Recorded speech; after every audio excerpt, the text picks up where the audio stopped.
The wind on Vareth Prime cut like frozen knives. Day One pulled his jacket tighter as he walked the perimeter of the mining settlement. It was his turn for night watch, and he hated it.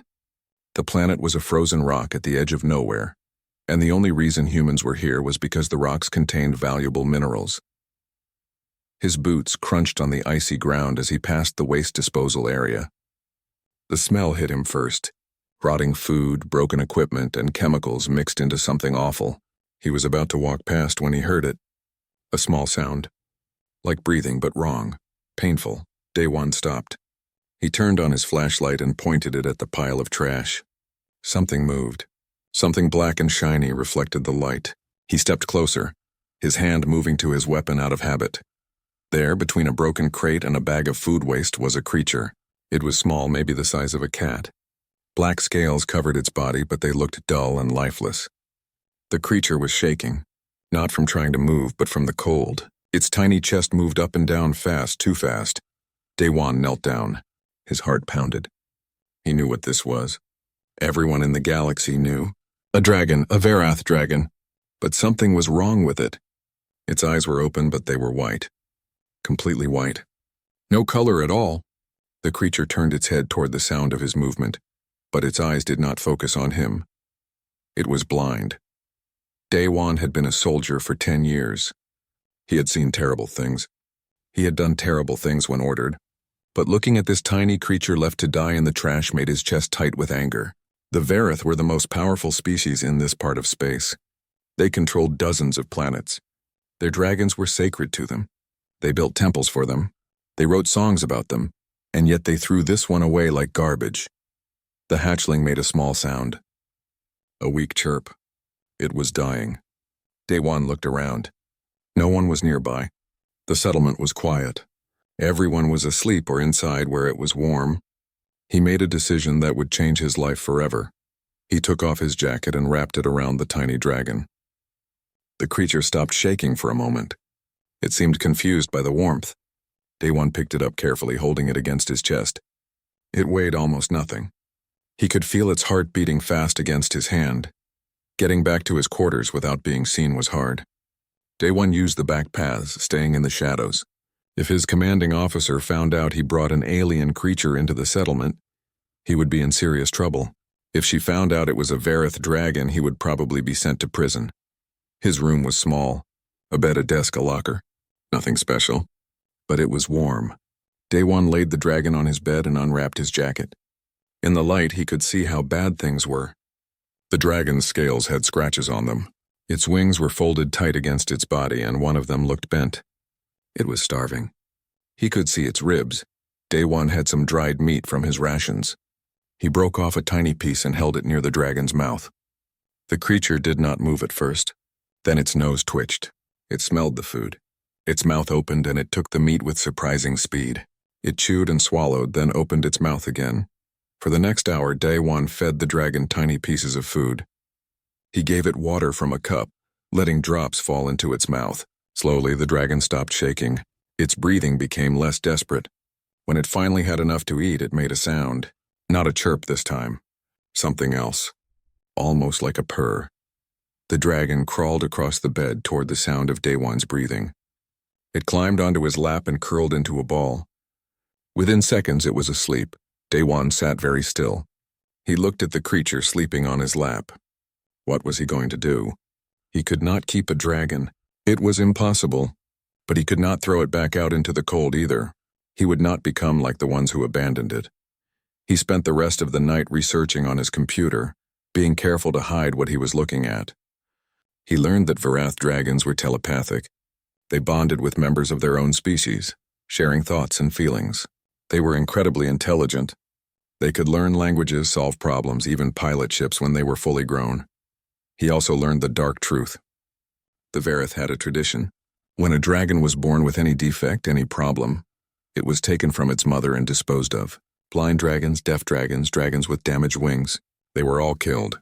The Varath believed that only perfect dragons deserved to live. They called it maintaining purity.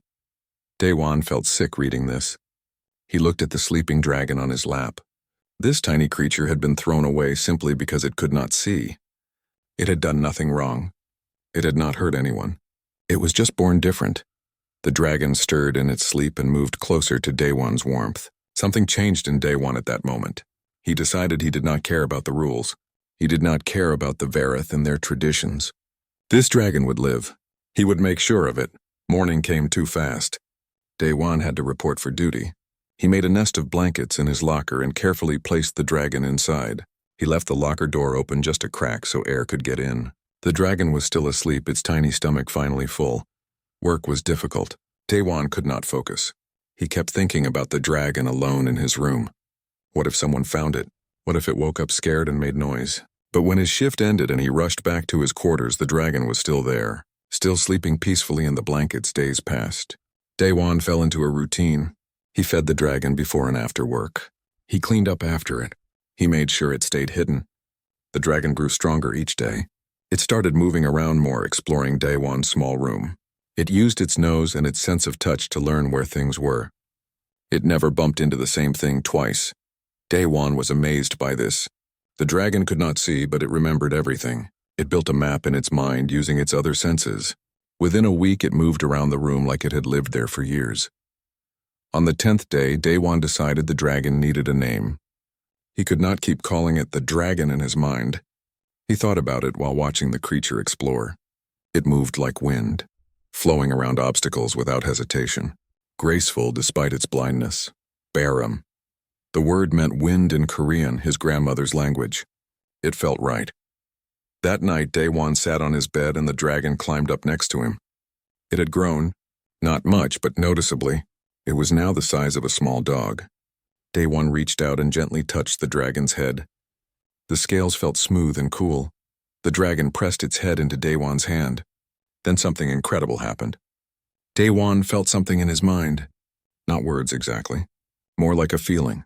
Warmth, safety, gratitude. It was coming from the dragon. The bond had begun.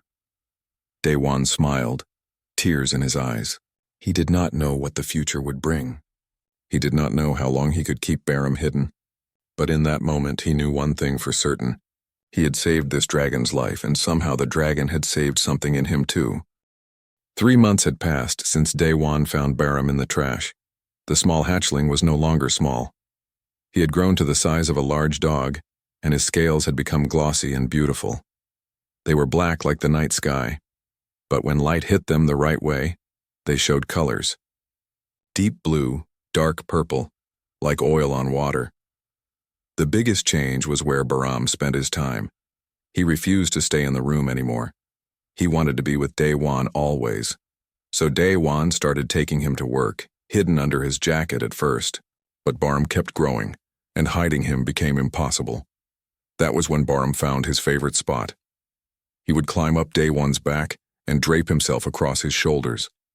His long neck would wrap around one side, his tail around the other. His head would rest near Day One's left ear. To anyone watching, it looked uncomfortable, but somehow it worked.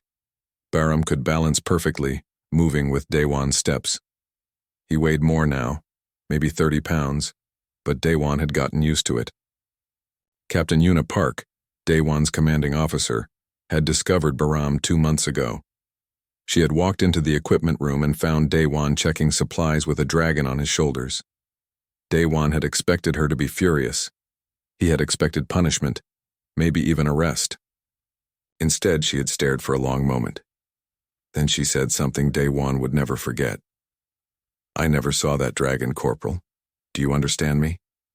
I never saw it." Since then, Yuna had kept his secret. She even brought Baram food sometimes.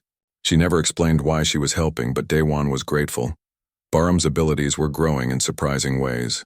He could not see, but he experienced the world differently than anyone expected. He sensed vibrations through the ground. He felt changes in air temperature. He could tell when someone was approaching before they made a sound. Once he had pulled at Day One's collar and made urgent sounds. Day One followed Baram's insistence and discovered a coolant leak in the mining equipment that sensors had not detected yet. The leak could have caused an explosion. After that, some of the other soldiers started to accept Baram.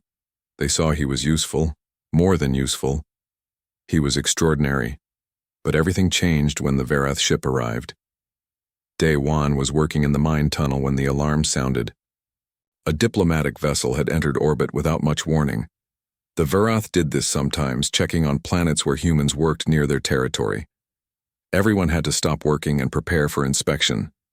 Daiwan tried to leave Baram in his quarters, but the dragon refused. He had not been separated from Daiwan in weeks. When Daiwan tried to leave, Baram made sounds of distress that could be heard down the hallway. Daiwan gave up. Baram climbed onto his shoulders as always, and they joined the other humans in the main courtyard. The Varath ship landed in a cloud of dust. It was beautiful, covered in decorative metals that caught the sunlight. The door opened and 3 Varath stepped out. They were tall, taller than any human, with 4 arms and skin that ranged from deep red to orange. They wore robes that seemed to flow like water. The leader was Ambassador Talvin. His skin was the darkest red, almost purple. His eyes were golden. He looked at the assembled humans with obvious disdain. To him, humans were barely worthy of notice. Captain Yuna stepped forward and welcomed them. The inspection began. The Varath walked through the settlement, checking everything. Daiwan stood in formation with the other soldiers, hoping they would finish quickly and leave. Baram was perfectly still on his shoulders, as if he sensed danger. It almost worked. The Varath were almost finished when Talvin turned to leave. His eyes swept across the humans one last time. Then he stopped. His golden eyes locked onto Baram. The ambassador went completely still. His aide saw where he was looking and made a sound of shock. The 3rd Varath, a guard, put his hand on his weapon. Talvin walked toward Daiwan slowly. Every human in the courtyard felt the tension rise. Baram's claws tightened slightly on Daiwan's shoulder, but he did not move. The ambassador stopped 3 feet away. He stared at Baram with an expression that Daiwan could not read. Disgust? Anger? Horror? What is this? Talvin's voice was cold. A dragon, sir, Daiwan said. His mouth was dry. His name is Baram. I can see it is a dragon. I am asking why it still lives. Talvin's 4 hands clenched into fists. Look at its eyes. It is blind. It is defective. It should have been cleansed at birth. He's not defective, Daiwan said. He's different. Talvin's expression changed to pure rage. You dare speak to me about our sacred traditions? This abomination brings shame to all dragons. It must be destroyed immediately. Captain Yuna stepped between them. Ambassador, with respect, that dragon has committed no crime. Corporal Kim found it abandoned and saved its life. The dragon is under the protection of the Terran Expeditionary Corps. Your protection means nothing, Talvin said. We do not allow defective dragons to exist. It corrupts the purity of our species. You will surrender it now, or there will be consequences for your entire settlement. Daiwan felt Baram trembling. Not from cold this time, but from fear. He reached up and gently touched the dragon's neck. Baram pressed against his hand. Before anyone could respond, there was a deep, rumbling sound. It came from the mine. Everyone turned. The ground began to shake. Small rocks fell from the entrance tunnel. Baram suddenly lifted his head. He made a sharp sound like a bark. Then he launched himself off Daiwan's shoulders and ran, not away from the mine, but toward it. Daiwan ran after him, his heart pounding. Baram, stop! But Baram did not stop. He ran to the mine entrance where 3 workers had gone inside minutes ago. Baram sat at the entrance and made urgent sounds, almost like he was calling. The workers came running out, confused by the dragon's noise. The moment they were clear, a section of the tunnel ceiling collapsed. Tons of rock crashed down, completely blocking the entrance. If those workers had been 10 feet deeper in the tunnel, they would be dead. Everyone stared at the collapsed tunnel, then at Baram. The dragon calmly walked back to Daiwan and climbed up to his shoulders again. He settled into place like nothing had happened. Talvin looked shaken. How did it know? He felt the vibrations, Daiwan said. He knew the tunnel was failing before it happened. Your sensors didn't catch it. Baram did. He saved those men. The ambassador's aide spoke quietly to Talvin in their language. Daiwan did not understand the words, but he understood the tone. The aide wanted to leave and forget what they had seen, but Talvin shook his head. This changes nothing. The defect saved some humans. That does not erase the shame it represents. Captain Park, I am ordering you to surrender the dragon. If you refuse, your entire settlement will be charged with harboring illegal biological material. Captain Yuna looked at Daewon. Her eyes were sad. I'm sorry, Corporal. I can't risk everyone here. Daewon felt his world falling apart. He looked at the other soldiers. Some looked away. Others seemed ashamed. But no one spoke up. They had families. They had careers. They could not risk everything for one dragon. He understood, but understanding did not make it hurt less. Daewon reached up and took Baram off his shoulders. He held the dragon in his arms and looked into those milky white eyes. Through their bond, he felt Baram's fear. Baram knew something bad was happening. He pressed his head against Daewon's chest.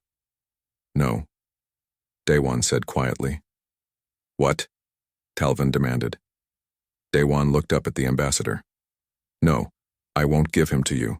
Baram hasn't done anything wrong. He saved lives today. He's intelligent and kind. If your people throw away dragons like him, then your traditions are wrong. The courtyard went silent. No one spoke to Varath ambassadors like that. Talvin's face turned darker red with rage. Captain Yuna stepped forward. Corporal Kim, that's enough. Yes, Captain. Daewon stood straight. I'm resigning from the Terran Expeditionary Corps, effective immediately. Baram and I will leave the settlement within the hour. He turned and walked toward his quarters. Every step felt heavy. He was giving up everything. His career, his home, his future. But when he felt Baram's heartbeat against his chest, he knew he was making the right choice. In his room, Daewon packed quickly. He did not have much. Clothes, some food, his personal items. He was putting everything in a bag when Captain Yuna entered. She closed the door behind her. She looked at him for a long moment. Then she handed him a data chip. Docking Bay 7. There's a small cargo ship fueled and ready. The registration is scrambled. You have about a 6-hour head start before anyone notices it's gone. Daewon stared at her. Captain, you could be court-martialed for this. Yuna smiled sadly. Probably. But I joined the military to protect people. Sometimes that means protecting them from unfair rules. She reached out and scratched Baram under his chin. The dragon made his purring sound. Take care of each other. An hour later, Daewon and Baram were in space, leaving Vareth Prime behind. Baram was back on his shoulders, his favorite place. His head rested against Daewon's neck. Through their bond, Daewon felt something from Baram. Not words, but meaning. Safety, trust, home. Daewon smiled through his tears. Yeah, buddy. We're home as long as we're together. He set course for the outer rim. They were fugitives now, but they were free. 5 months of running had changed Daewon. He was thinner now, harder. His eyes constantly scanned for threats. He had learned to sleep light and wake fast. The galaxy was big, but it felt small when people were hunting you. The bounty had appeared 3 weeks after they fled Vareth Prime. Not a capture bounty, an execution order.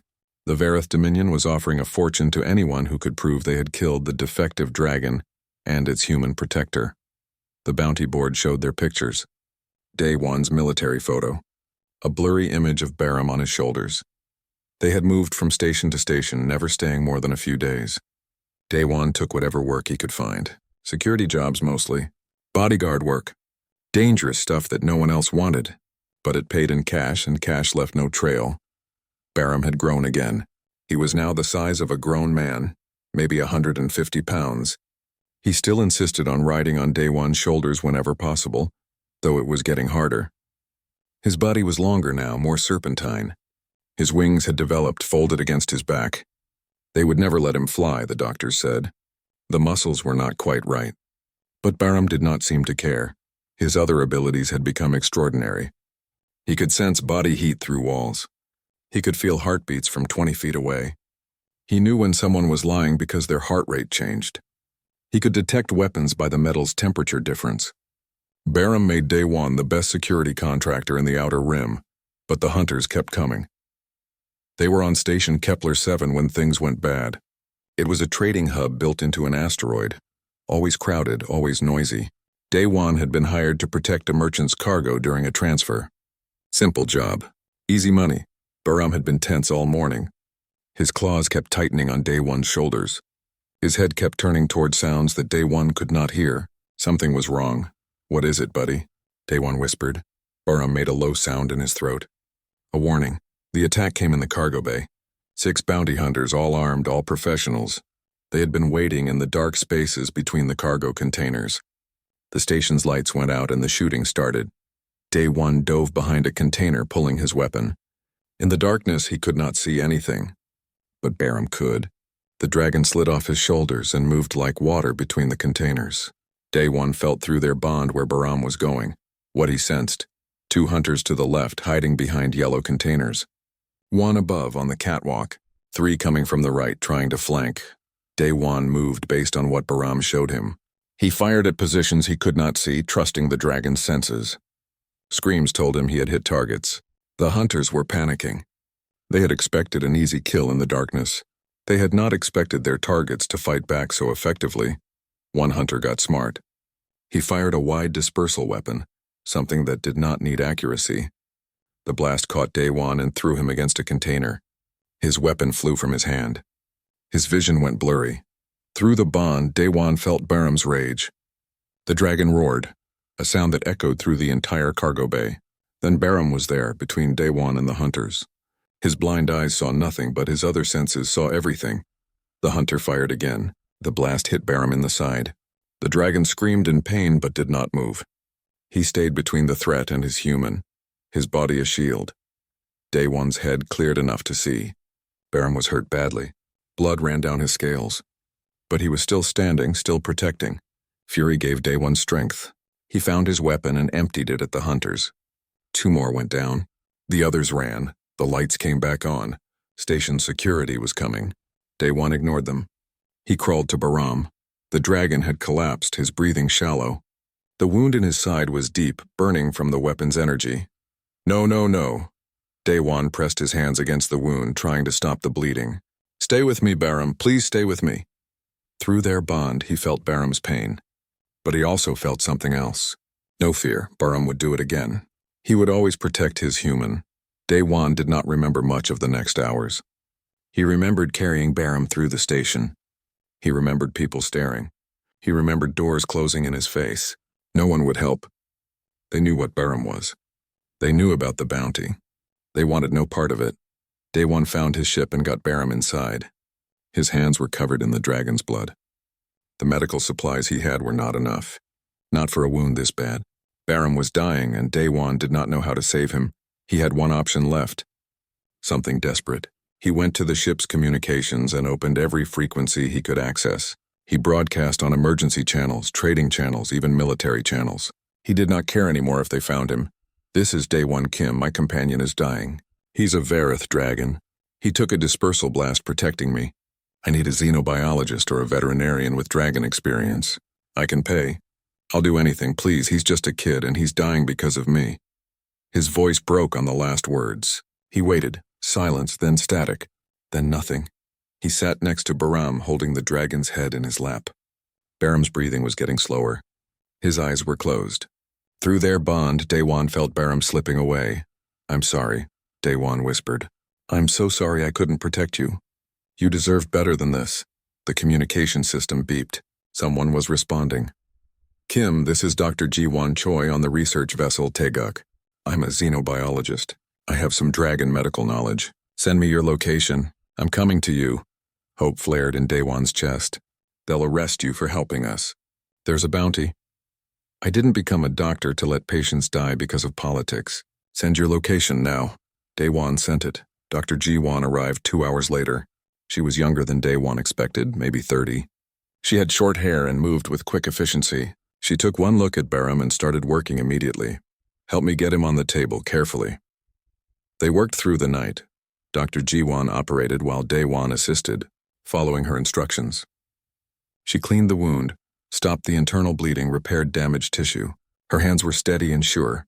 As dawn approached on the station's artificial cycle, she finally stepped back. He'll live. The wound was bad, but you got him here in time. He needs rest now. Lots of it. Daewon felt his knees go weak. He sat down hard on the floor. Thank you. Thank you so much. Dr. Ji-won washed her hands and looked at him. I need to run some scans while he's sedated. There's something I want to check. What do you mean? I've studied dragon biology for 15 years. I've never seen a blind dragon before. The Vareth don't let them live long enough to study. But there's something odd about Baram's neural structure. I noticed it while I was operating. She ran her scanner over Baram's head, studying the results on her display. Her eyes went wide. Oh my God. What is it? Dr. Ji-won looked at Daewon with an expression of shock. He's not defective. The Vareth have it completely wrong. Baram's blindness isn't a flaw. It's an adaptation. I don't understand. His brain has developed differently because he can't see. The parts that would process visual information have been repurposed. He's sensing things that no sighted dragon can perceive. Quantum fluctuations, space-time distortions. He's perceiving reality at a level that shouldn't be possible. Daewon stared at Baram's sleeping form. What does that mean? It means blind dragons are potentially the most valuable members of their species. They could detect wormholes, predict spatial anomalies, sense dangers across vast distances. If the Vareth had studied them instead of killing them, their civilization would be decades ahead of where it is now. They've been destroying their own greatest gift. Exactly. And I'd bet anything the Vareth leadership knows it. They kill blind dragons to maintain their rigid caste system. Can't have defective dragons being more valuable than perfect ones. Dr. Ji-won downloaded all her scans onto a data chip and handed it to Daewon. This is everything I found. If this information got out, it would change everything for blind dragons. For all dragons, Daewon looked at the chip, then at Baram. The dragon was breathing easier now, sleeping peacefully. He had almost died protecting Daewon, and now Daewon held proof that could change the Vareth's entire society. What do we do with this? That's your decision, Dr. Ji-won said. But I'll tell you this. A colleague of mine works in Galactic News. She'd be very interested in this story. Human soldier defies Empire to save defective dragon. Dragon turns out to be extraordinary. It's the kind of story that could shift public opinion. The Vareth would come after us even harder. Probably. But they're already hunting you. At least this way you'd have a reason. You'd be fighting for something bigger than just survival. Daewon sat with Baram through the rest of the night thinking. The dragon woke up once, confused by the sedatives. He felt for Daewon with his head, and Daewon was there. Baram made his soft purring sound and went back to sleep. By morning, Daewon had made his decision. He contacted Dr. Ji-won's colleague in Galactic News. He gave her everything. The story, the medical scans, the truth about what the Vareth had been hiding. 3 days later, the story broke across every major news network. The dragon they threw away, how one human proved an empire wrong. The response was immediate. Public opinion began to turn. Young Vareth questioned their traditions. The research vessel Taeguk became Daewon and Baram's temporary home. Dr. Ji-won insisted they stay while she completed her studies. She wanted to understand everything about blind dragons before the Vareth could suppress the information again. Daewon agreed, mostly because he had nowhere else to go. The Taeguk was bigger than Daewon expected. It had laboratories, living quarters, and even a small greenhouse. Dr. Ji-won's crew was small, just 5 people, all scientists. They had been studying alien biology in the Outer Rim for 3 years. They were used to keeping secrets. Baram loved the ship. He explored every corridor, mapping it all in his mind. The crew was nervous around him at first. A dragon was a dragon, blind or not. But Baram was gentle with them.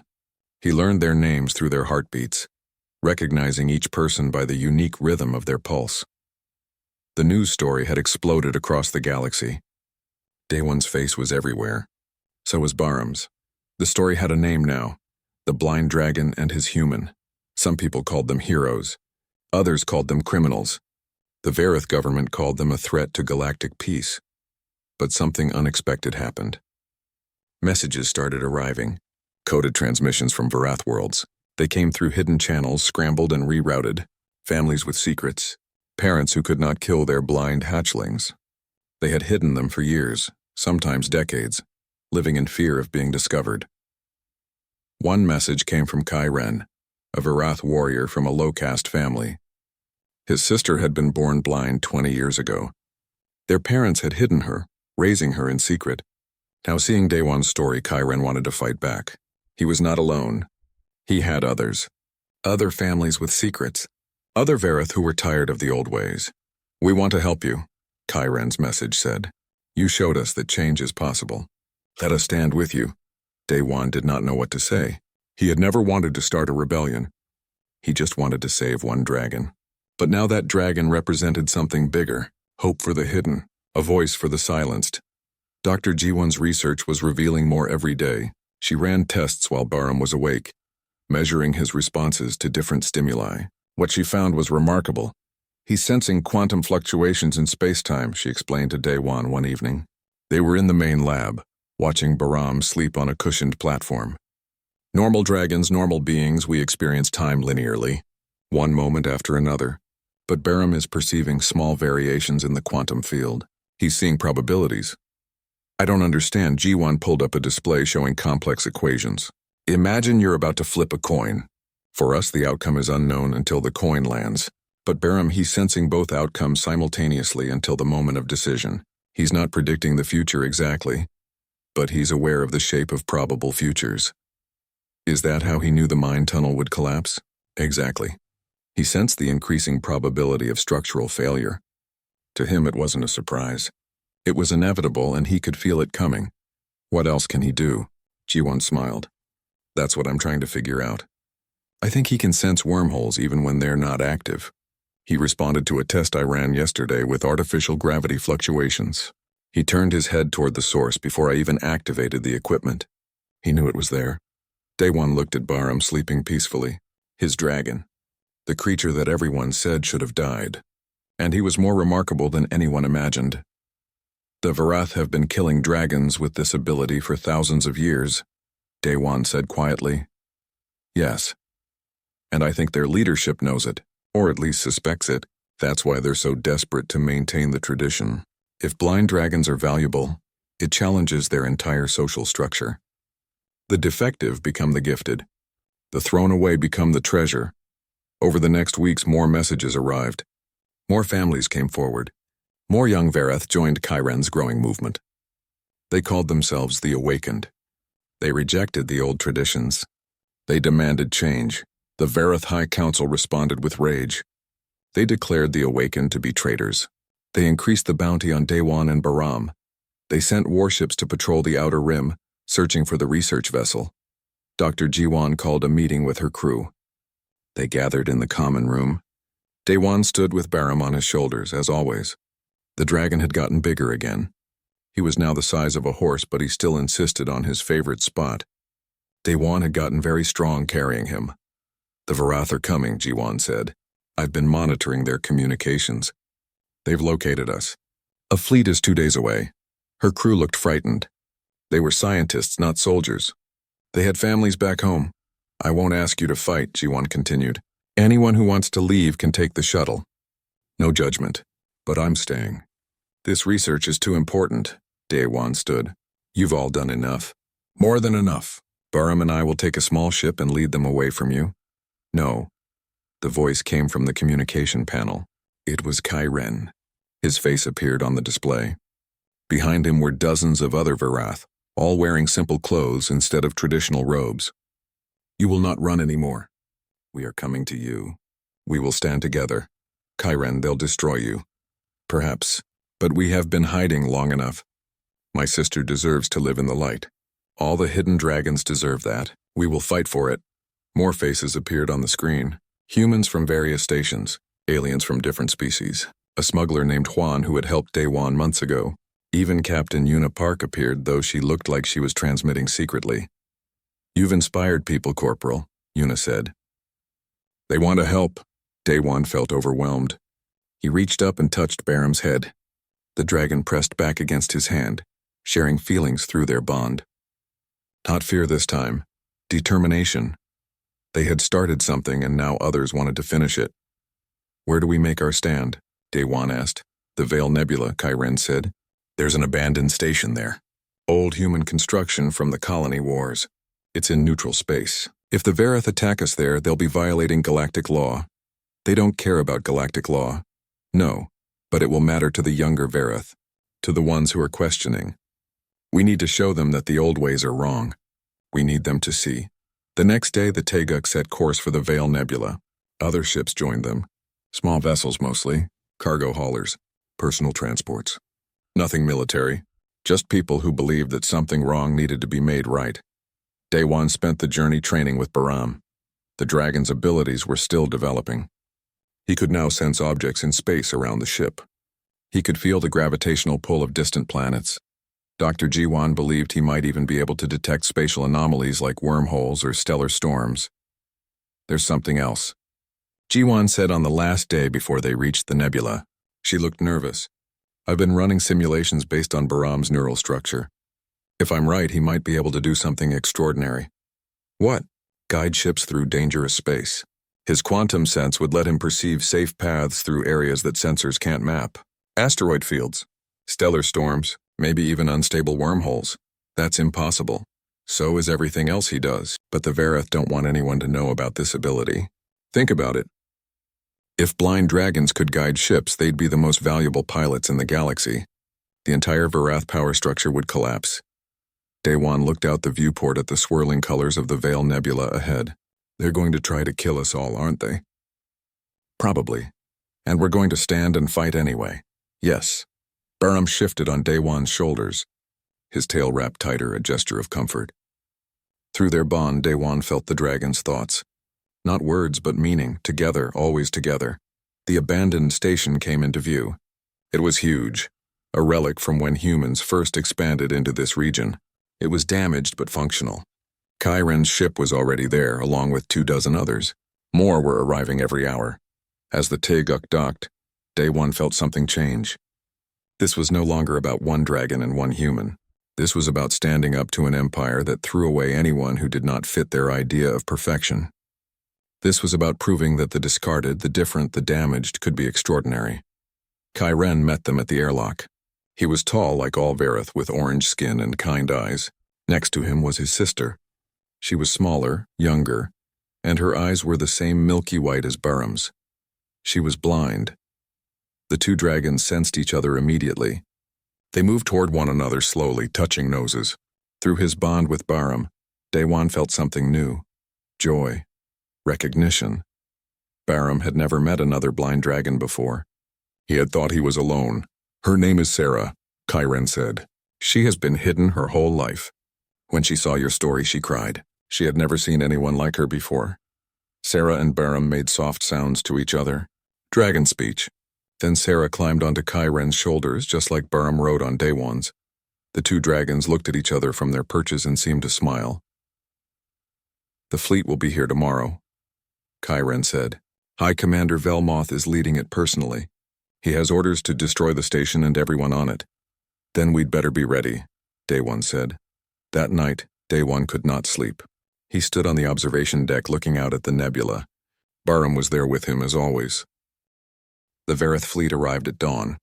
Not that there was really dawn in space, but the station's system cycled to match human rhythms, and people needed the illusion of day and night. Daewon had been awake for hours watching the sensors.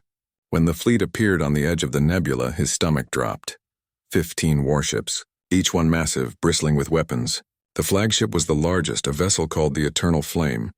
High Commander Velmoth commanded from there. The Varath had brought enough firepower to destroy a small planet. Against them, the defenders had 37 ships. Cargo haulers, research vessels, personal transports. A few had weapons, but most did not. They had people who believed in something, but belief would not stop plasma cannons. Daewon stood in the station's command center with Kyren, Dr. Jiwan, and the other leaders. Bahram was on his shoulders, heavier now than ever, but exactly where he belonged. Sarah was with Kyren. The two blind dragons seemed calm while everyone else was terrified. The communication system crackled to life. A face appeared on the screen. High Commander Velmoth. His skin was deep red, almost black. His eyes were hard. Behind him, Daewon could see the bridge of the Eternal Flame filled with warriors. Attention, inhabitants of the station. I am High Commander Velmoth of the Vareth Dominion. You are harboring criminals and defective creatures. You have spread lies about our sacred traditions. Surrender the human called Daewon Kim and all blind dragons immediately. Refuse and we will destroy your station. Kai Ren stepped forward to answer. High Commander, I am Kai Ren, warrior of the Varath. These dragons are not defective. They are our brothers and sisters. We will not surrender them. You are a traitor, Kai Ren. You have disgraced your caste and your family. There is no place for you in the Dominion. Then I will make a new place, with others who believe all dragons deserve to live. Velmoth's expression did not change. You have 1 hour to surrender. After that, we open fire. The screen went dark. Dr. Jiwon pulled up a tactical display. We can't fight them. Even if every ship we have was armed, we'd be outmatched 20-1. We're not here to win a battle, Kai Ren said. We're here to show the galaxy what the Varath really are. They claim to be civilized. Let them prove it by destroying unarmed civilians. That's a hell of a plan, Daewon muttered. We all die, but at least we make them look bad. Barum shifted on his shoulders. The dragon's head came up, alert. He made a sound, something Daewon had never heard before. Urgent. Warning. Sarah made the same sound. Both blind dragons were sensing something. What is it? Kai Ren asked. Daewon closed his eyes and reached through his bond with Baram. He tried to feel what the dragon was feeling. It was hard, like trying to understand a language he almost knew, but not quite. Then he got it. Something's coming. Something big. Not the fleet. Something from the nebula itself. Dr. Jiwon's eyes went wide. She pulled up a different display, showing stellar weather patterns. Oh no. What? Spatial storm. The nebula is unstable. All that energy inside. Sometimes it collapses in on itself and creates a gravitational wave. It's like a tsunami in space. It tears apart anything in its path. How long? 2 hours. Maybe less. She looked at everyone in the command center. We need to evacuate now. The Varath fleet won't see it coming, Kai Ren said. Their sensors can't detect it through the nebula interference. Daewon looked at the tactical display showing the Varath fleet. 15 ships, thousands of warriors. They were here to kill him and Baram, but they were still living beings. He thought about their families, their children. We have to warn them, Daewon said. Everyone stared at him. They're here to destroy us, one of the human captains said. Let the storm take them. No. Daewon was surprised by the certainty in his own voice. That's not who we are. We're here because we believe all life has value, even the lives of people who want us dead. Kai Ren nodded slowly. He's right. If we let them die, we become what we're fighting against. Daewon opened a communication channel to the Eternal Flame. High Commander Velmoth. This is Daewon Kim. You need to evacuate your fleet immediately. There's a spatial storm forming in the nebula. It will reach your position in less than 2 hours. Your sensors can't detect it, but our dragons can. Silence. Then Velmoth appeared on screen again. He looked suspicious. This is a trick. It's not. I have Dr. Jiwon Choi here. She's a xenobiologist, but she knows stellar weather. Tell him, Doctor. Jiwon explained the technical details. The gravitational collapse, the wave formation, the timeline. Velmoth listened, but his expression remained skeptical. Why would you warn us? Because letting you die makes us just like you, and we're trying to be better than that. Velmoth's jaw tightened. I do not trust human tricks. We will remain in position. The screen went dark. He's going to get them all killed, Dr. Jiwon said. Barum made another sound. Daewon felt through their bond what the dragon was sensing. The storm was building faster than Jiwon's models predicted. They had less time. Maybe 90 minutes, we need to leave, Kai Ren said. We tried to help them. If they choose death, that's their decision. Daewon looked at the tactical display. Then at Baram. The dragon's blind eyes seemed to look right at him. Through their bond, Daewon felt something. Sadness. Baram did not want those warriors to die either, even though they hunted him. An idea formed. It was crazy. It would probably fail. But it was the only option left. Baram can guide ships through the storm, Daewon said.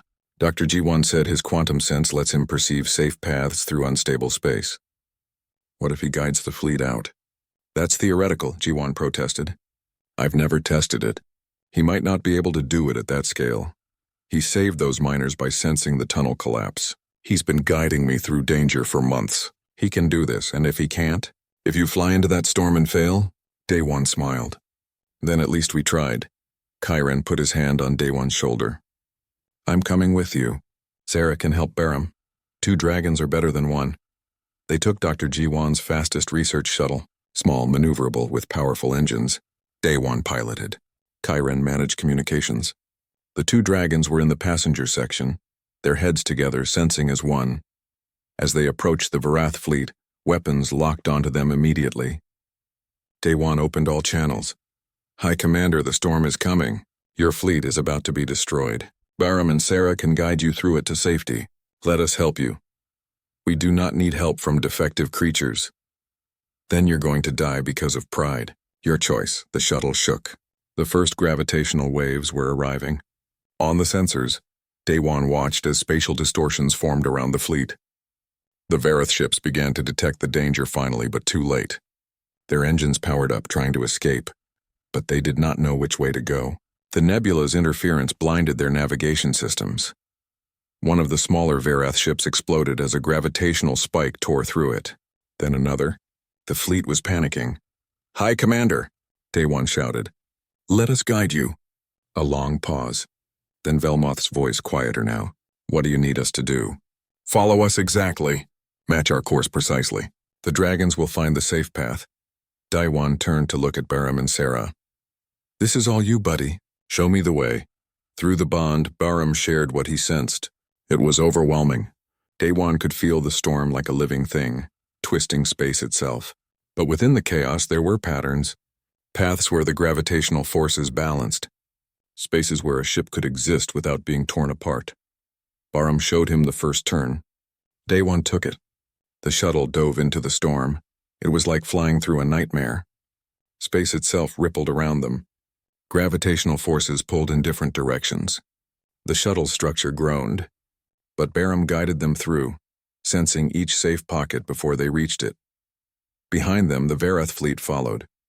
15 massive warships trying to match the movements of a small shuttle. Some were too slow. Daewon watched on sensors as another ship failed to make a turn in time. The storm caught it and it was gone. Faster, he told Barum. We're losing them. The dragon pushed harder, his senses reaching further ahead. Sarah helped, her perceptions combining with Barum's. Together, they could see more of the pattern. More of the safe path. For 45 minutes they flew through hell. Sharp turns, sudden drops, moments where they seemed to hang motionless while space warped around them. The fleet followed, losing ships but surviving. Kyren called out warnings when ships fell behind. Daewon adjusted their speed, giving the larger vessels time to match their course. Finally, they broke through. Clear space. Normal stars. The storm behind them still raging but no longer a threat. Daewon counted the ships that made it through. 11 out of 15. 4 lost but 11 saved. Thousands of warriors alive because 2 blind dragons showed them the way. The communication channel opened. High Commander Velmoth appeared on screen. He looked shaken. For the first time, Daewon saw uncertainty in his eyes. You saved us. Barum and Sarah saved you. The dragons you call defective. The ones you throw away like trash. Velmoth was silent for a long moment. Behind him, other Varath were talking urgently. They had all witnessed what happened. They had all seen blind dragons do the impossible. I must report this to the High Council, Velmoth said finally.